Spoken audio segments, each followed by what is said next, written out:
Hello, everyone. My name is Shannon, and welcome to our debate. In today's debate, we will be discussing concerns related to the use of functional assessment procedures for individuals with severe injurious behaviors in the school setting. Joining us tonight will be Hannah from Christiansburg, Virginia, who is the summarizer for the pro side of both the experimental functional analyses and the functional behavior assessment. Ivana from Toronto, Canada, who is the summarizer for the con side of each assessment. Amy from Charlotte, North Carolina, who is the illustrator for the con side of each assessment. Jenna from Atlanta, Georgia, who is the illustrator for the pro side of each assessment. And myself from Lakeland, Florida, and I will be discussing the cons of using an experimental functional analysis. Within the field of ABA, the use of assessment tools and experimental analyses to discover the functions of behavior give behavior analysts the information they need on how to change and control the environment in order to decrease the problem behavior that is being assessed. An experimental functional analysis is a methodology that is a well-established standard for assessment in applied behavior analysis research. It involves the direct manipulation of antecedent or consequent variables paired with direct measurement of an individual's behavior under controlled trial conditions. Although experimental functional analyses are considered the gold standard in ABA, IDEA 2004 mandates that functional behavioral assessments, such as descriptive FBAs, should be conducted to address maladaptive behaviors in schools. The ethical dilemma faced by behavior analysts is whether or not to use an experimental functional analysis with its benefits and limitations, or to use a less invasive descriptive functional behavior analysis that requires less time and is less expensive, but may be as effective in providing information to develop a behavior plan. Hannah is going to start us off by providing us with the ethical codes related to our debate topic.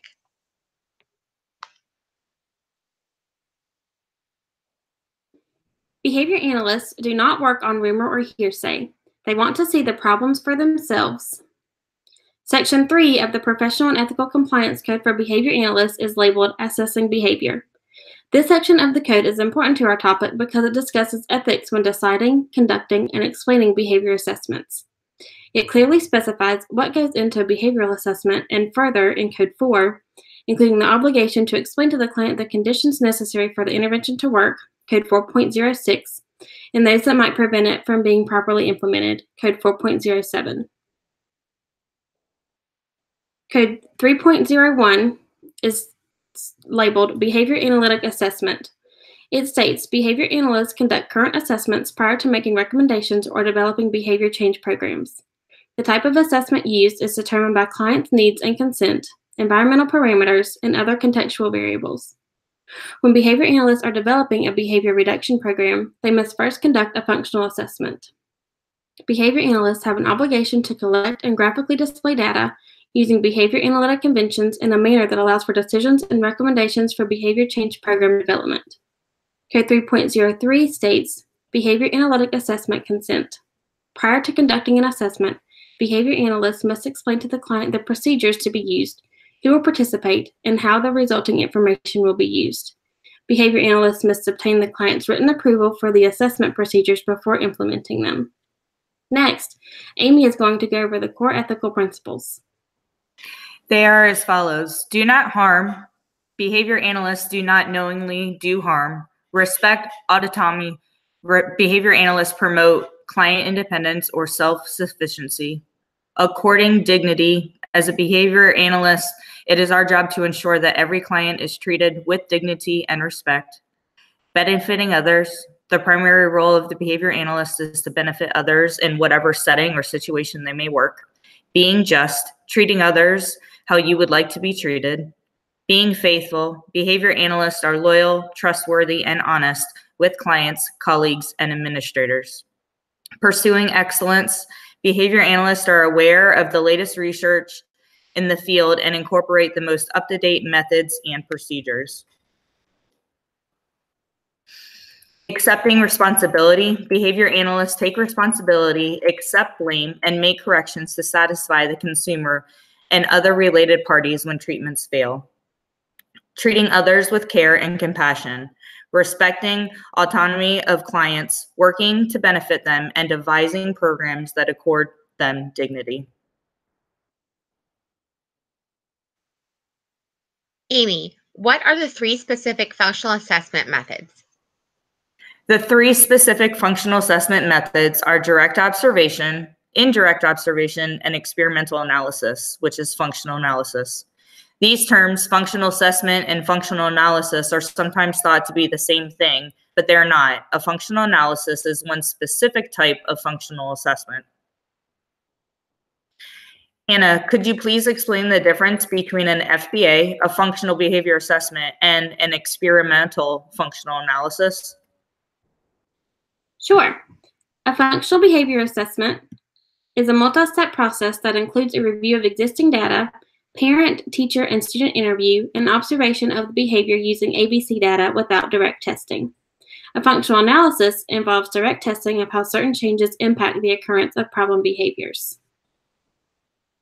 Next, Amy is going to go over the correlation and causation of functional assessment methods.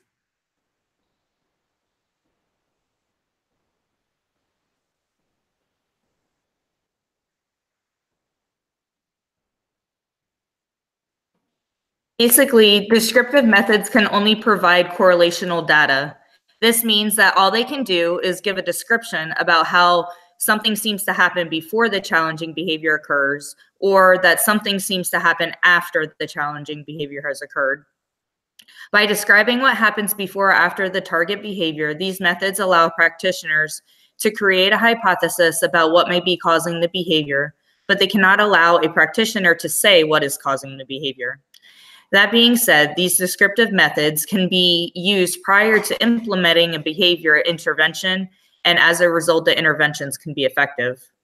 The experimental assessments, on the other hand, allow practitioners to identify a causal link between the antecedent and consequence of the challenging behavior.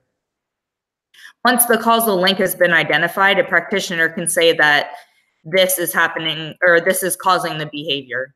This link can be established because experimental methods will deliberately manipulate or change what happens before and or after the behavior to test how these manipulations affect the challenging behavior.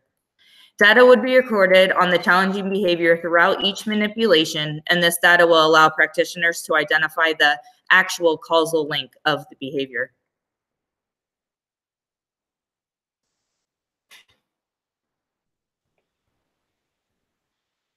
Hannah is now going to discuss the pros of functional analysis.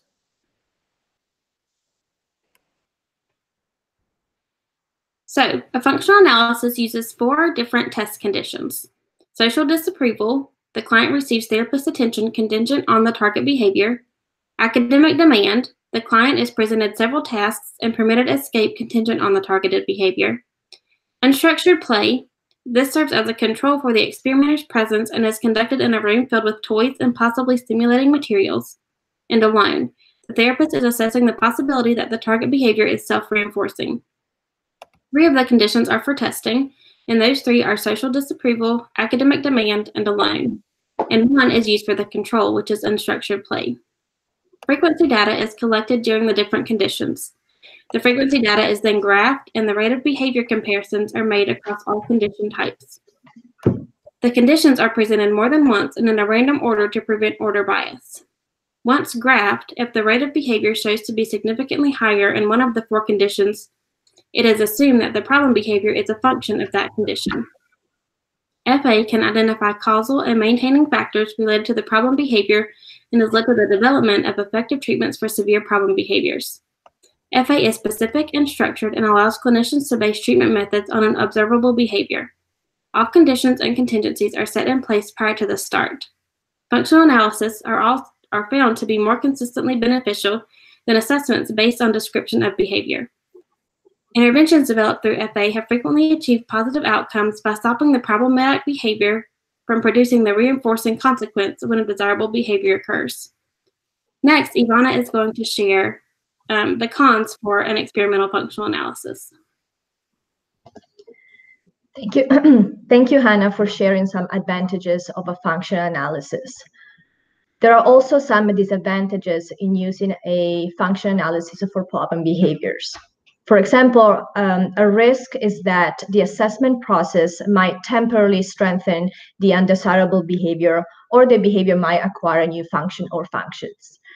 A function analysis is time-consuming, therefore it requires considerable training and appropriate staff ratio, as well as it can be counterintuitive to people who do not understand its purpose.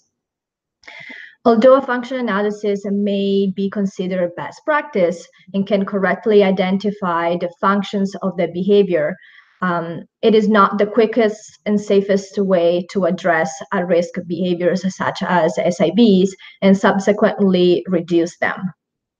Therefore, the behavior analyst has the responsibility to operate in the best interest of the client as per Code 2.0, as well as the client has the right to effective treatment as per Code 2.9, or assessment, as long as the treatment or assessment is beneficial for the client, does not cause harm, and the client is treated with dignity and respect.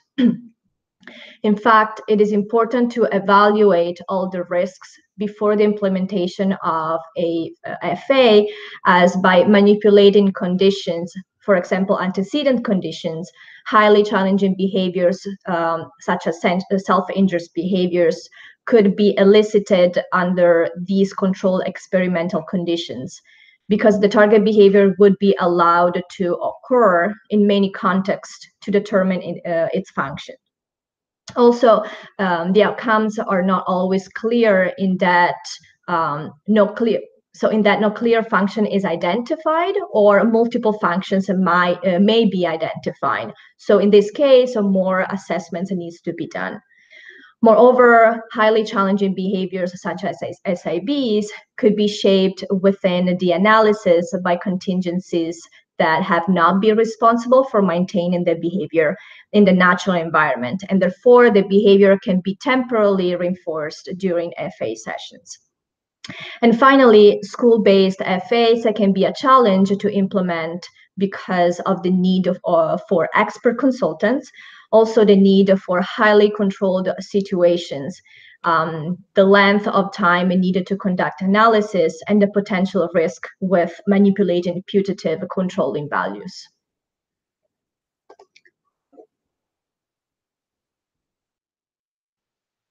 Amy, what does the research say about the advantages and disadvantages of using an experimental functional analysis? While functional assessments are the professional standard, there are considerations that have to be taken into account before conducting one. For example, it may be unethical to use functional assessment, particularly the functional analysis method, where deliberate manipulations are made that effectively encourage the client to engage in the target behavior. This may be unethical because if you consider a child who engages in self-injury or aggressions towards others, there's a question of whether it's acceptable to deliberately test different antecedents and consequences that will lead to the child injuring themselves or another person. O'Neill states that before carrying out manipulations involving such behaviors, we need to determine the level of potential risk and decide whether taking those risks is justified by the potential outcomes. Strategies would have to be developed to protect the individual and those conducting the assessment. In this situation, anyone involved with the client must be consulted and informed consent obtained before any assessments carried out. There is also an issue that behaviors may be occurring as a result of a medical or physical condition, which may induce or worsen a challenging behavior. Hannah is going to discuss the research on pro-functional analysis. According to the research conducted by Herzinger and Campbell, functional analysis is the primary tool for demonstrating causal relationships and represents stimulus of natural environments. Functional analysis is known as the gold standard for functional assessments. This statement upholds the core ethical principle of pursuing excellence. Using the functional analysis approach, the therapist is able to directly alter the social and physical environment in a way that is likely to alter the frequency of unwanted behaviors in order to determine the function of the behavior. FA uses 4 different test conditions that were mentioned earlier. FA is a specific and structured method that allows the clinician to base treatment selection off observable recorded behaviors. Functional analysis has provided methods to prove that each behavior has a function that can be observed. Interventions that combine both non-aversive and aversive strategies are shown to be more effective for reducing self-injurious behaviors compared to interventions that rely solely on non-aversive strategies. Now, Amy will introduce the video for pro-functional analysis. This video shows the best way to determine why a behavior occurs and why causation is better than correlation by doing an experimental functional analysis.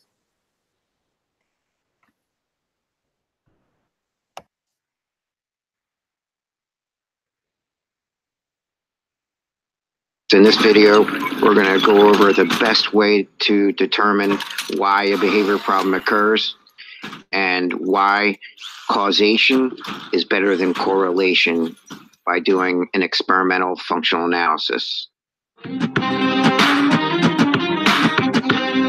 grind away in the school, and maybe I'm the only male clinician, and I'm a novel because they haven't seen me yet. If I show up, the kid acts different, especially if I show up with a camera on. And if I show up and I start influencing the situation, the learner acts different. But then when they go home, they go back to their old ways. So you can skip over two big challenges are the generalization to the home, because you're coaching the parent with the Bluetooth in their ear while they're home. And you can skip over the reactivity of the presence of the BCBA hovering over, standing there saying, ignore that, reward that, good job. And then generalization is embedded within the process. If you just observe the ABCs, the antecedent, behavior, and consequence, it's correlational. All it means is that, okay, 80% of the time, the antecedent is that it's preceded by a demand, like the child was asked to write their name. 90% of the time, they escaped the demand. So therefore, we assume we have an inference that it's for escape as a function. But that doesn't mean it is. That's just correlational. The best way to really determine if a behavior is really maintained by escape is setting up a situation where you manipulate the variables. And if John's a student, I'm going to say, John, pick up the water bottle. So if I'm doing an analog experimental analysis, this is something that most people don't have experience in. Most BCBAs don't do this, but it's the most valid way to determine if it really is happening. So if I place a demand and I say, pick up the water, and he hits his head, okay, you don't have to do it. Take a break, take a break. This is what a parent might do because they don't want to see their child hit themselves in the head. So pick up the water bottle. He hits his head. I'm like, oh, okay, you don't have to do it. I just reinforced it and said no demand, and then he stopped. So I wouldn't use it with self-injury because that could be a real problem because you're increasing it. So the idea of the analog assessment analysis is actually reinforcing the problem behavior to see what's controlling it. So are you familiar with what you would do in the attention condition? So if I think that John is a student and he's doing something to get my attention, let's pretend it's head hitting. I probably wouldn't do it for this, but it's just the easiest one to do right now. So I would ignore John, and I'd probably start reading a magazine. And if John starts hitting his head, I'd say, oh, John, don't do that. Don't do that. That's not good. And he likes the reprimand. Then I come over here and then I'll start reading a magazine. John hits himself. Oh, John, don't do that. Stop. So if John keeps doing that, it means he liked my reaction and he kept doing it. So it increases rates of self-injury. Again, I wouldn't use self-injury because that could be harmful if it's some other behavior like screaming or something like that. So does anyone?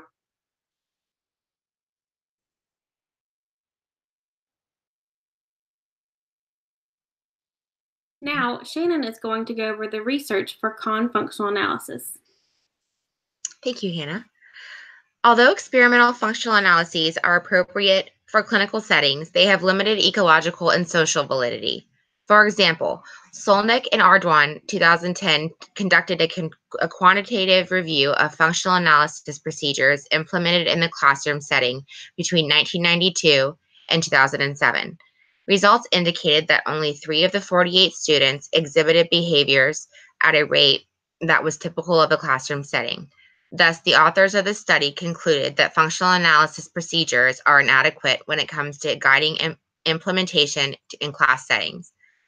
Horner and Carr emphasized the importance of collecting functional assessment information in the natural environment so that natural trigger stimuli and consequences associated with problem behaviors can be observed and setting events can be effectively identified. Experimental functional analyses require a highly controlled environment to account for extraneous variables. This is often impractical in classrooms and can increase the risks to teachers and peers, as well as reduce instructional time. Findings from Roscoe and colleagues revealed that practitioners perceived lack of space, time, trained staff, and support to be the top 4 barriers of conducting a functional analysis.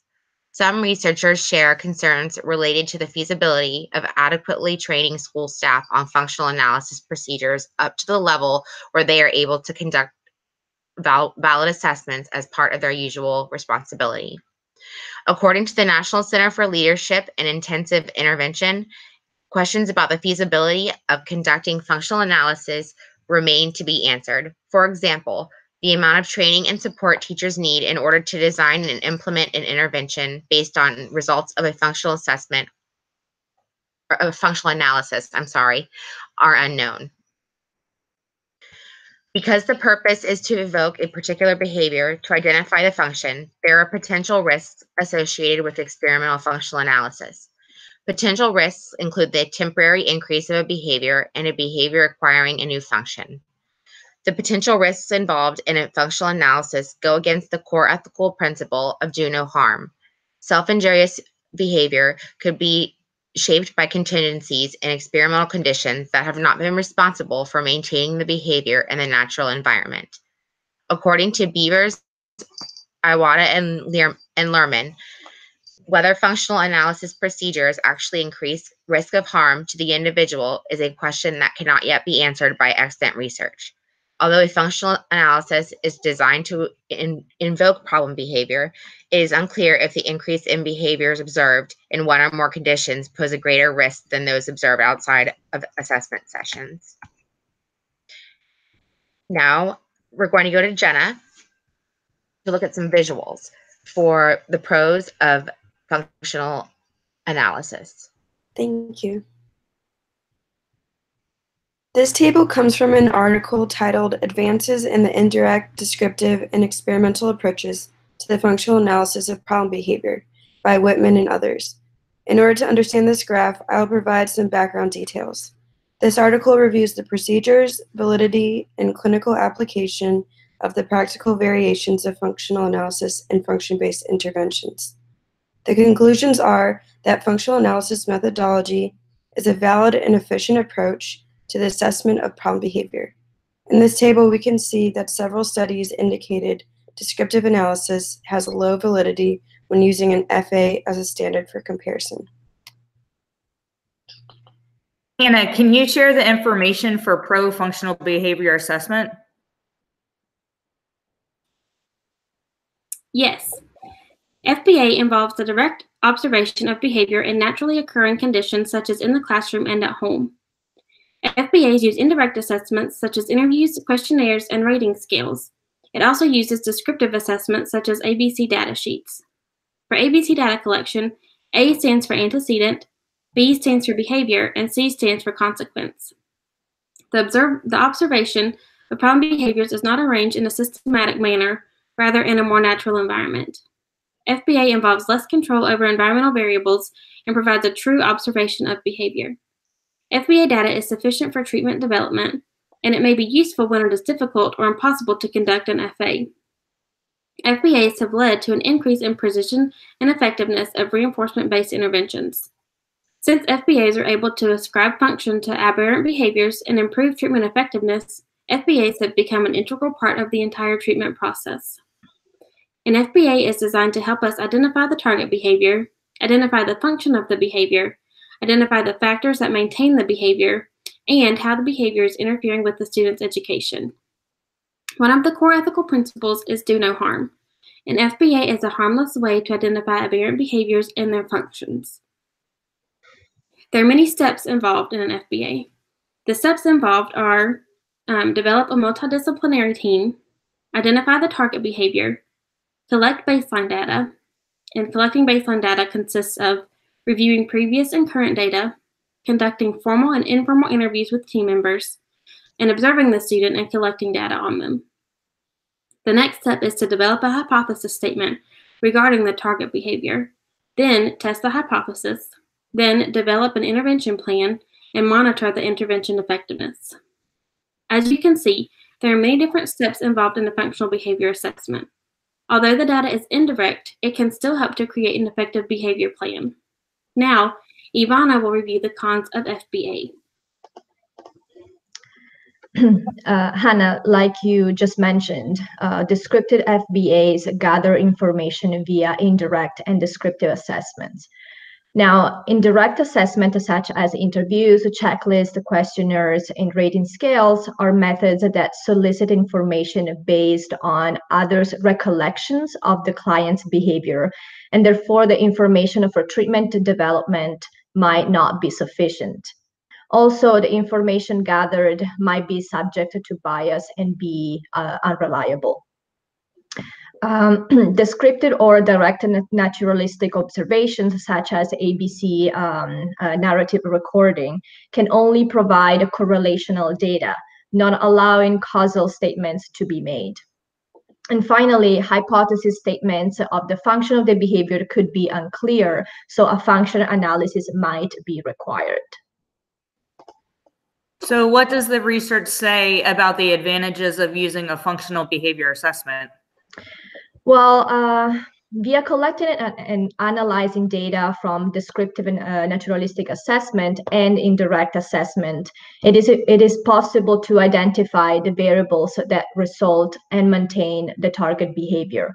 So the information gathered is sufficient to formulate a hypothesis about the function of the behavior and develop an appropriate treatment.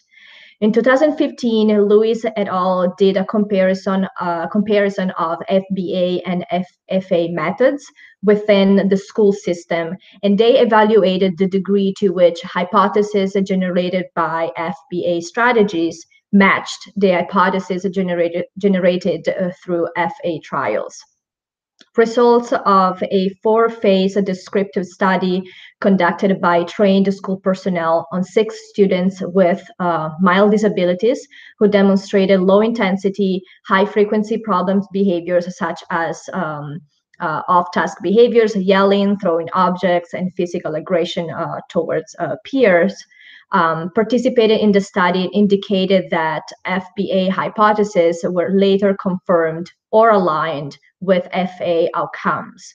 Therefore, conducting in an FBA could give the same results of an FA, but it is more feasible and less time-consuming.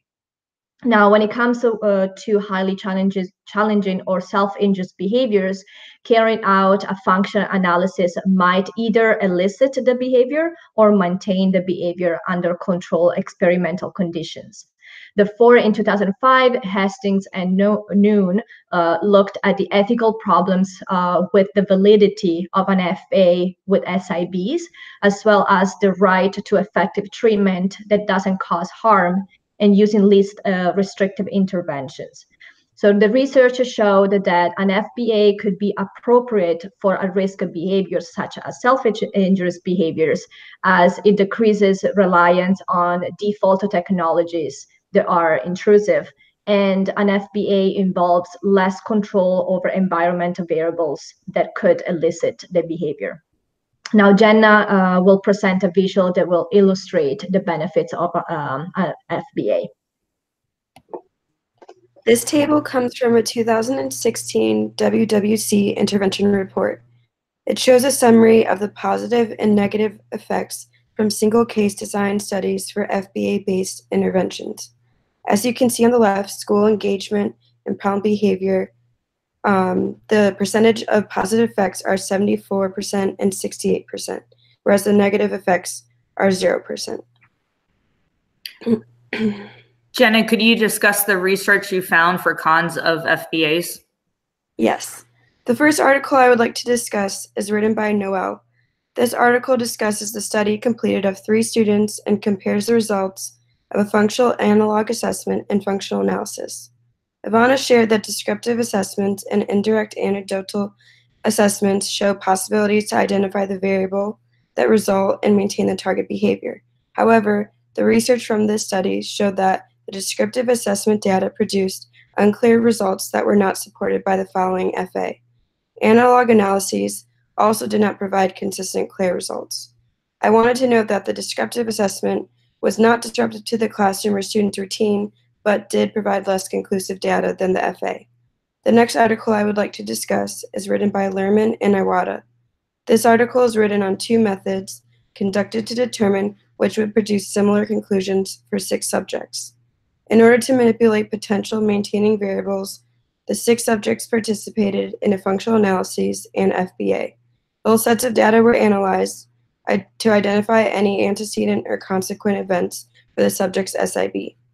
Using the outcomes of the FA as a standard for comparison, results indicated that the descriptive analysis was useful in identifying the extent to which SIB was related to social versus non-social contingencies, but was limited in its ability to distinguish reinforcement.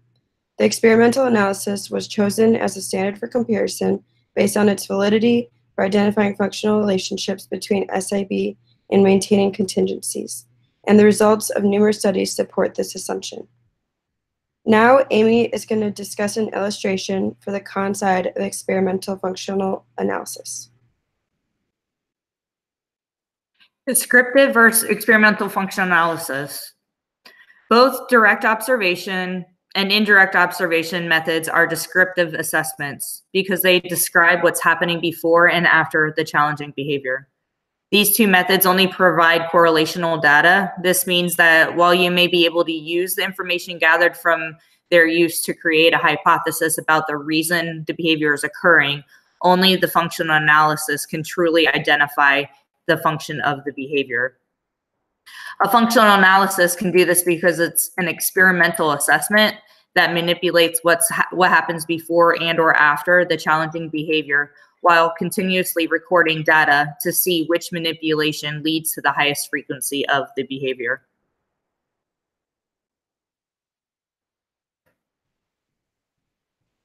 Now we are going to discuss our fielder questions. The first question is, please explain who can do a functional analysis and why it is important to get a qualified person to do it. Functional analysis are more difficult to implement than other types of assessment because they require the knowledge to perform a sequence of interactions in a consistent manner. Results from several studies indicate that undergraduate students, teachers, and workshop participants all can acquire the skills to conduct FA sessions with a high degree of consistency following a very brief training. Although actually designing an FA or modifying it, if initial results are unclear, requires greater skill, the potential for behavior analysis to perform this is very high and probable. What assumptions are an FBA based upon? Assumptions of an FBA are mainly based on the idea that challenging behaviors do not occur in a vacuum, meaning there is a function for all behaviors and that behaviors are governed by the consequence that follows them. Other assumptions include behavior as a form of communication, meaning that behavior could be a result of someone wanting something, and that some problem behavior could actually be adaptive in some situations where behaviors learn to survive, such as acting out in class so that mean kids will like you and not pick on you anymore. The next question is it ethical having an external BCBA school psychologist come in and test the children for 30 minutes to determine what interventions are needed for that specific child? Are teachers trained to conduct FBAs, and should they be supervised? To run an FA, the teacher needs to be trained and to be supervised. The same goes for an FBA, such as ABC data collection, observation, and a scatter plot. Let's see, Amy, do you think that one of the assessments should be ruled out altogether only used for certain situations? I can answer this question. It's okay. If the hypothesis resulted from an FBA is not clear, then conducting a systematic functional analysis manipulation would be the best course of action to pinpoint and or eliminate some variables that may influence the problem behavior. Now, Shannon, back to you. Do you think that for SIB specific behavior, a FA or FBA could be more harmful in the long run?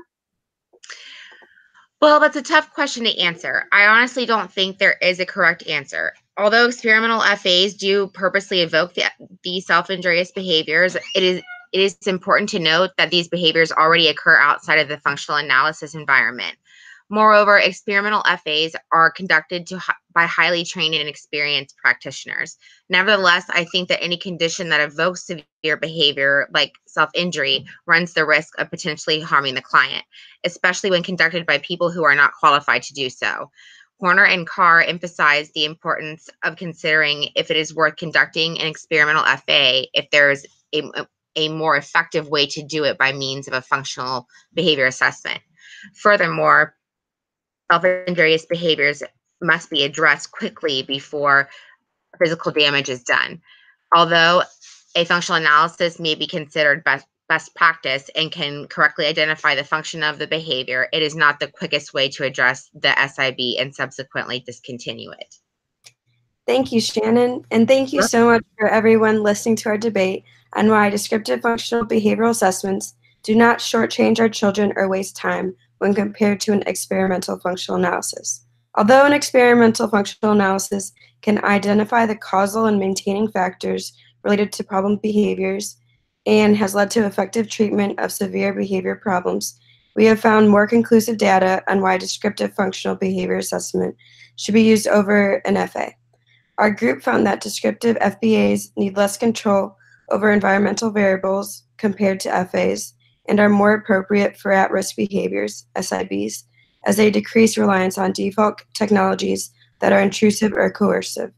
After the research we have done, our group sides with the statement that functional behavior assessments are less intrusive, less expensive, and are just as effective in identifying target behaviors and controlling environmental variables. Thank you. Thank you. Thank you. Thank you. Thank you.